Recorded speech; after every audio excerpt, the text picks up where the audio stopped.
look what I got here, guys. So just a short vlog of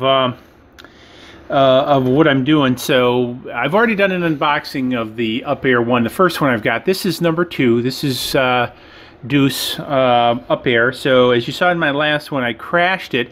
It was a minor crash, but it damaged the cable and shorted out the main board of the controller.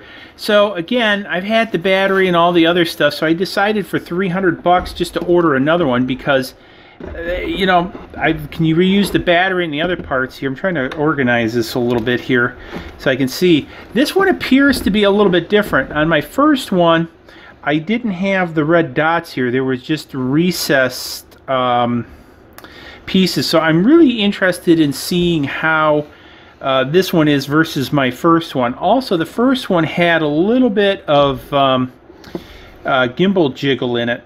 Now, the interesting thing is this has a cover over the lens.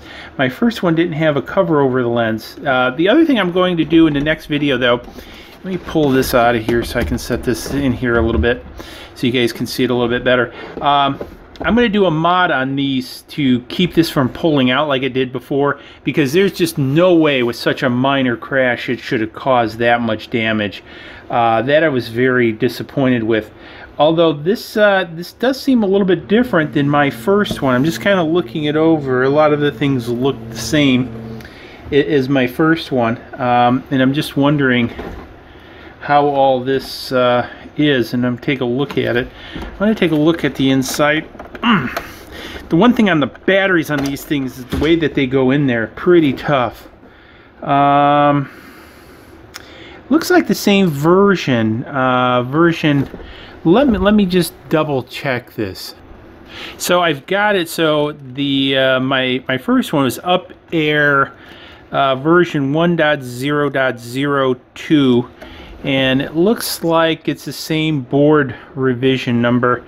Although interestingly enough, there's some sort of handwritten sticker on it in there. So I'm interested to see. The wiring looks in general the same.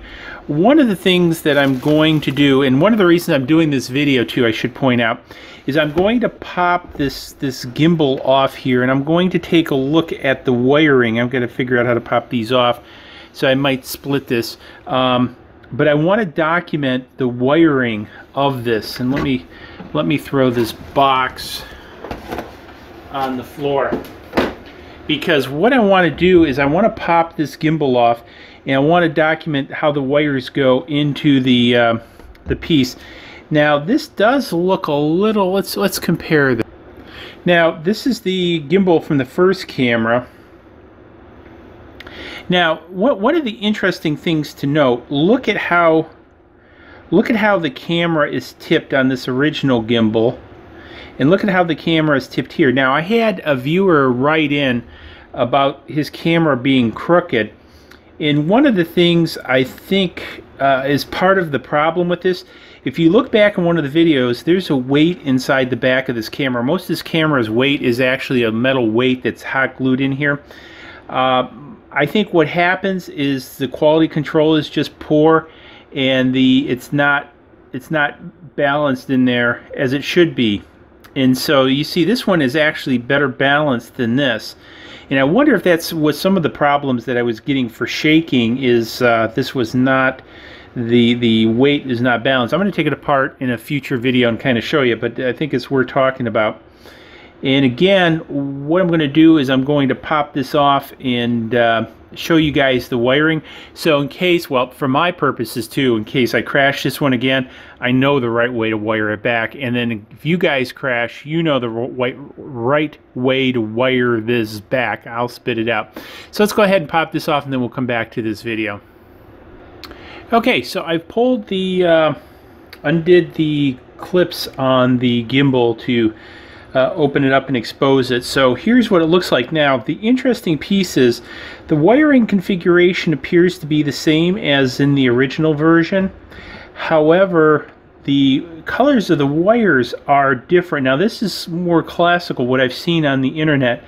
And here is from my first Up Air one. Now you notice that all the wires are either red or black, whereas the wires in this case are red, red, blue, brown, black, black. And so we have the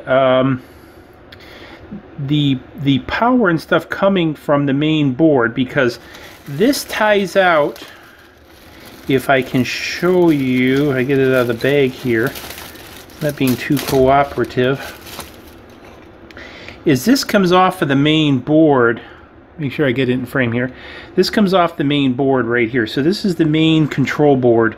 So this is where I think it's pulling most of the power. And then what's happening is the other 3 wire feeds coming off the control board. In other words, make sure I get it in frame here. Right here is coming down to this back set, and then this set, I believe, is going to the transmitter itself. So I'm not sure if the OSD is actually in this module with the gimbal, or the OSD is on here and the gimbal is simply mixing the signal with the video from the camera to create the output to the screen. So, but I did want to do this to document this for my use as well as anybody else's use, as to what is the wiring configuration of the gimbal here. So in case something does happen, you don't do like I did in the first video and end up damaging the board trying to put it back together, because you don't know how it goes back together. So I'm not sure I'll be able to get in there to really see how this goes together, because it's quite a bit to take this all apart, and I really don't intend on doing that. So I'm making the assumption, though, that it pretty much does go back sort of like this in a parallel format back up into the main control board for power. And then what's happening is the 2 power lines, I'm not sure the voltage. I may try tracing the voltages out later, or actually from this other board, see what I get. But I'm also assuming that somewhere in here that these other 2 lines are signal lines to control the tilt of the gimbal from the control.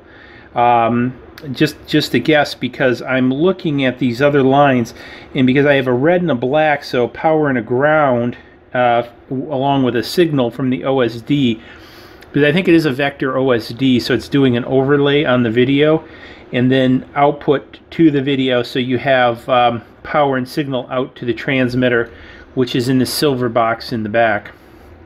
So anyways, again, I wanted to document this for anybody out there looking on the gimbal configuration, what it looks like in case you got to fix it. Here it is. If you have any questions, hit me up below. The subscribe button will be coming over there in a minute. In the next video, though, I should mention we're going to look at how to secure this gimbal a little bit better, but that'll be in the next video. So cheers, see you in the next video.